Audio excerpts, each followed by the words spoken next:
What is up, everyone? I would like to welcome you to another episode here. This is about the whole situation of, let's see here. I want you guys to see the title here. Car mechanics hate modern engineers, and everyone knows why. This is brought to you by Clunker Carl. Why are these new cars built cheap as fuck? And this is why mechanics hate engineers. Take a look at this, Chevy. Who thought let's tuck the light behind the grill and also tuck it down there? Fuck you! Car mechanics have finally started telling the truth about why they hate modern car engineers. And the truth is hard to ignore. Before we get started, don't forget to like the video and subscribe. Now that dark liquid, that was dirty motor oil. And the reason it looked like that coming out is because, well, there was something in the way. Subscribe to the channel. So every airplane job, you have to use a maintenance manual. All right? It's like our Bible. You have to use the maintenance manual for every job. So I'm removing a switch. No big deal. And that's the switch right there. If you can see the it. switch is beyond that orange wire. Little black Just circle. Just past that orange line. And in that little... Here's a better picture. Might between the motor parts and the plastic undercarriage. There it is, orange. That's it, that's my switch. What they don't tell you is there's no fucking access. All they say is take off the cover, remove the safety wire, disconnect it, put the other new one back in, job done. Motherfucker.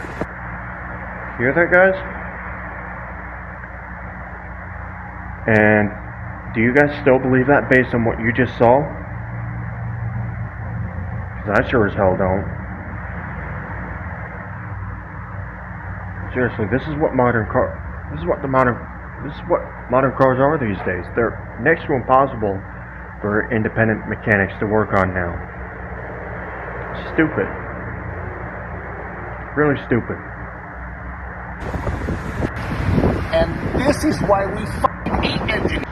Been a mechanic for 5 years for John Deere. And sometimes I still look at new machines and think, what the is this over-engineered piece of shit? Why mechanics hate engineers? Ford Bronco Sport. Look where the drain plug is. Underneath the vehicle. Drain pan. Front of the vehicle. There's your bolt. What the fuck are you thinking, Ford? Stupid.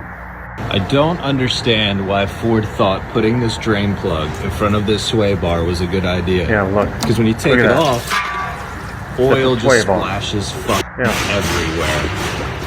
Sometimes it feels like some modern engines are designed to make even a simple oil change a challenge. One poorly placed ledge near the drain plug is all it takes for the oil to spray everywhere instead of flowing neatly into the drain pan. And this is why mechanics hate engineers. Take a look. So here's our lower slide that our Allen socket fits beautifully in, right? But take a look at this, Chevy. Take a look at this, Chevy. Come on. Yeah. You mean to tell me you couldn't have manufactured that? That is one of the dumbest and most inefficient design choices I've ever seen. But of course, General Motors doesn't care. They want to make it as challenging as possible for independent mechanics to work on. They want to take people's jobs away. So, put it simply, no one's buying new cars. No one is buying these new cars. So it's just a easy, quick thing, because what we got to do at this point, this we're next going to have one's to going to be funny, loosen though. the top bolts. We're going to have to take the top bolt that mounts the bracket to the actual vehicle out. Also going to be loosen kind of the lower one, flop the caliper this way, and then I'll be able to get my Allen socket on there and tighten it all up. But man, I'll tell you, dude, these freaking engineers, man, what a freaking joke sometimes. I mean, it was bad enough that I had to beat the shit out of that thing for 20 minutes.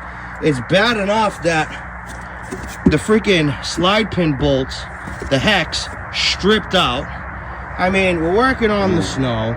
I mean, at least the sun's shining. And at least it's not freezing cold out here, so where there's a will, there is a way. Hello, I'm a really smart engineer, and I put the control arm bolt behind the steering rack, so you have to drop the steering rack to take the control arm bolt out, and then for the other control arm bolt, I put it behind one, two pieces of plastic, so you have to take all of that out just to get this other control arm bolt out. I needed new skills so that I can move forward in a new career, and the ECPI was giving me these skills. You see what I mean about that one being kind of funny and grim?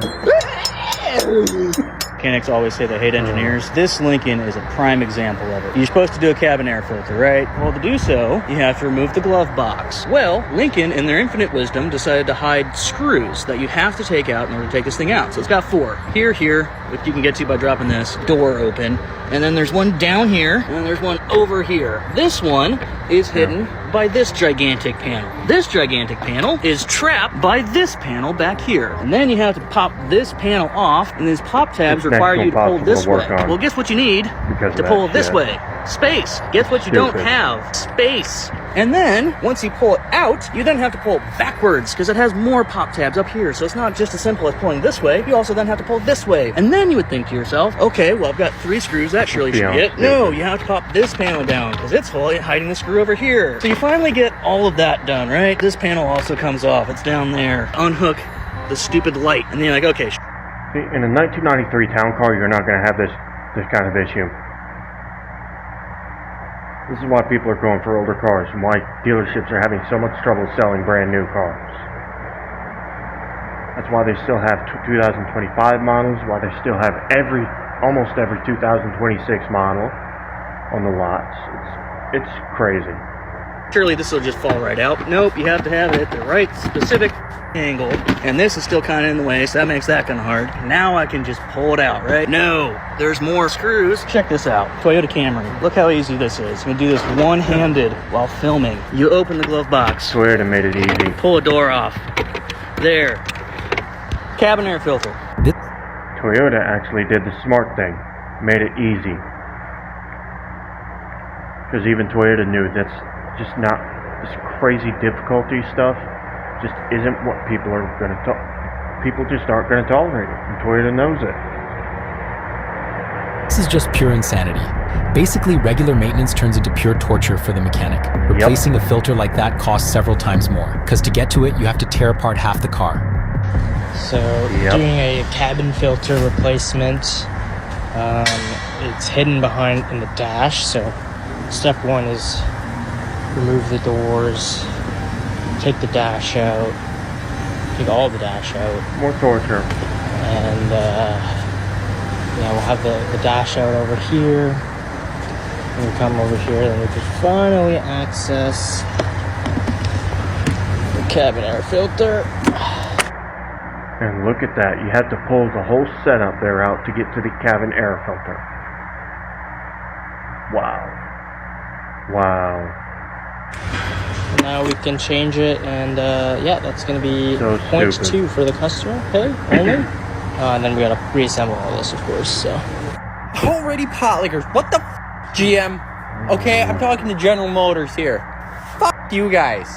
I figured after so many years, you guys would have headlights figured out on how to take them out without removing the grill. Okay, I cheated a little. I snapped things off that one, well, because we're putting in those anyway. But what the fuck? This ain't 1990 anymore. We shouldn't have to take the whole fucking grill off to put your fucking gay-ass headlights in. It really doesn't help because of this brush guard in the way. I can't pull straight on the grill, and I plan on getting a new grill anyway. But I don't want to break it right now. I don't want to buy another grill right now. Just who thought of this? Who thought let's tuck the light behind the grill and also tuck it down there? Fuck you! Fuck you, GM. I agree. They shouldn't have done that with the headlights. It should have been just a simple plug and play setup. Make it easier to pull, just grab the headlight, push it out. It should have been that simple. But these car companies just don't want to do it that way. They want to make it as hard as possible because they want to take everybody's right. They want to take away the right to work on your own vehicle away. They don't want people messing with them. Well, here's the problem. People are still going to find a way. It's still going to piss them off, but they'll find a way. I hate you sometimes. And then you also have these gay-ass plastic clips that fucking break in the goddamn grill. You guys are stupid, okay? Sometimes. Oh, yeah. That's another thing. These modern plastics they've been using for years, they break too easily. Be nice if they go back to aluminum or solid steel. You see that shit? That's how you do it. Ingenuity. All right, and people wonder why mechanics hate engineers. I gotta get this bolt out of here. Look at this. Look at that. Really? Really? But you're not gonna defeat me today. You know why? Because I've been doing this shit too long. Hold on, I'm gonna show you exactly what to do right now. Yeah, you think you're gonna defeat me, huh? Not today. Look what he pulled. Oh, God. That's actually pretty smart. How you like me now? How do you like me now, engineers? You know they're going to be pretty upset. What's up? Engineers are going to be pissed that somebody figured out a way around their work. They're going to be pissed. What's up with that, huh? See that shit? That's how you do it. Ingenuity. Now, I could just, take the 2 bolts off of the bracket. It wouldn't have made for a good video. Alright guys, like and follow. Feels like the engineers who designed these cars never once thought about anyone having to fix or service them. Or maybe they did it on purpose. They did it on purpose. Everyone knows it. Everybody did it on purpose. Everybody knows they did it on purpose. Drop your thoughts in the comments. So Corey and I finally got this 2.3 long block out of this Bronco. And this is our first one. I've never had a 2.3 out. So that's the old one. We got stripped a little bit down to put it onto this one. But based on that frameless design that I'm seeing, that's a Bronco Sport.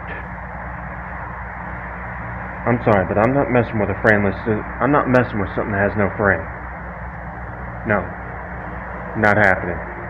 we're taking a look at kind of the general engineering and how much of a pain in the ass it was to get out. Oh yeah, and that's another thing. Even the 2.3 EcoBoost is a royal pain to work on. And we were looking, and if you guys notice, this is the motor mount. Okay, you got a mount, has a stud that goes up through here, the stud and the nut attach it here. It's a nice motor mount. If you guys notice, the oil filter's right there. Yeah. This oil cooler and the cooler, which has two coolant lines, inlet, outlet, is all one piece. Making it impossible God to pull forbid out. This chunk right here breaks, or the oil cooler leaks and has a crack in it, you have to replace the entire motor mount assembly. Just that part is extremely stupid. It's a waste of a good mount. It's a waste of a good motor mount. Come on, really? You should only have to replace the broken part, not the entire assembly. The fuck, Ford? What the hell? I don't know what the heck Ford was thinking. It's stupid. This is why nobody's buying new cars. To fix it. One piece. Yeah. All of it. Has the whole assembly. The coolant, the piece for the coolant lines, and for the oil filter. The coolant line, the coolant line mount, the oil filter, and the motor mount.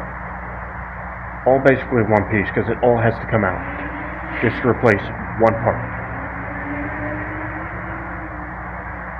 And in this case, it's the oil filter.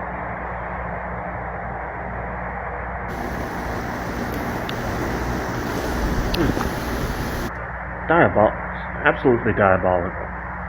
Talk about fuck stupid. No bueno. I don't get paid enough for this crap. No. Yes, go! Another one. I don't think any of them do. Get paid enough for it. Sorry about this ad, guys. To focus on your game. Talk about fuck stupid. Diabolical, please. No bueno. I don't get paid enough for this crap. No.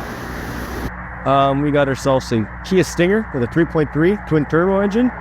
Today we are replacing an alternator on it. I've heard that's a fun little car, the Kia Stinger GT. Customer reports that their battery wasn't charging, the vehicle died on them, and the alternator ended up seizing up on them, and the belt completely melted, as you see a lot of the gunk inside there. Oh, there's the problem. Sporty engines tend to run hot.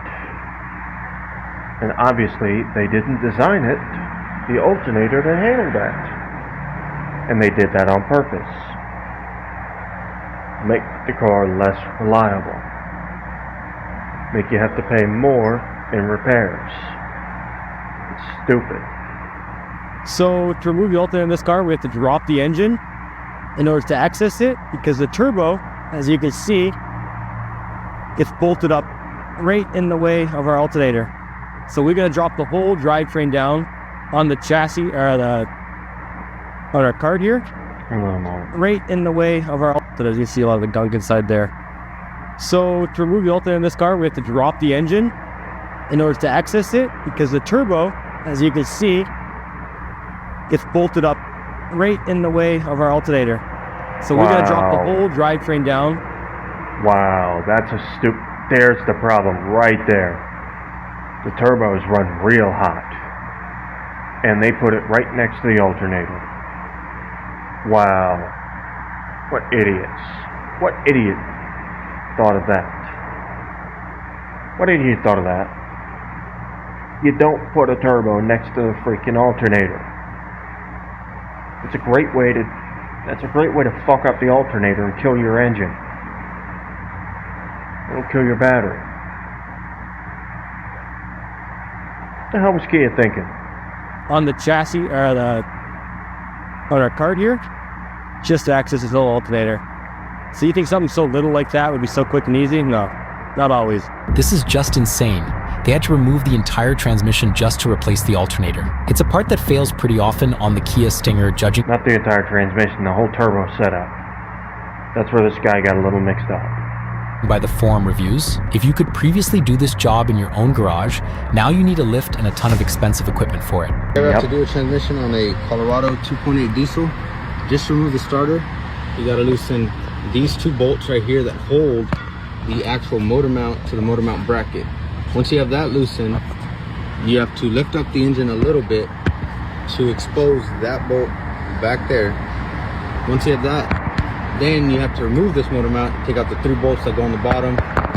Then there's 2 more that go right here and over there. Just... You hear that, guys? That's way too much work. And in a Chevy Colorado. It should be one of the simplest trucks to work on.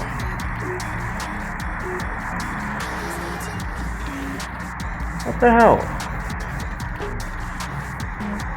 What the hell was GM thinking? To get this started. What kind of idiot would design it to where the battery's underneath the headlights? Then in order to...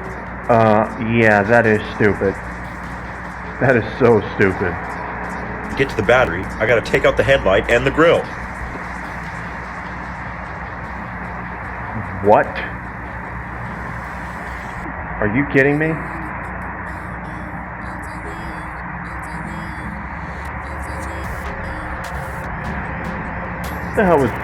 What the hell? What the hell?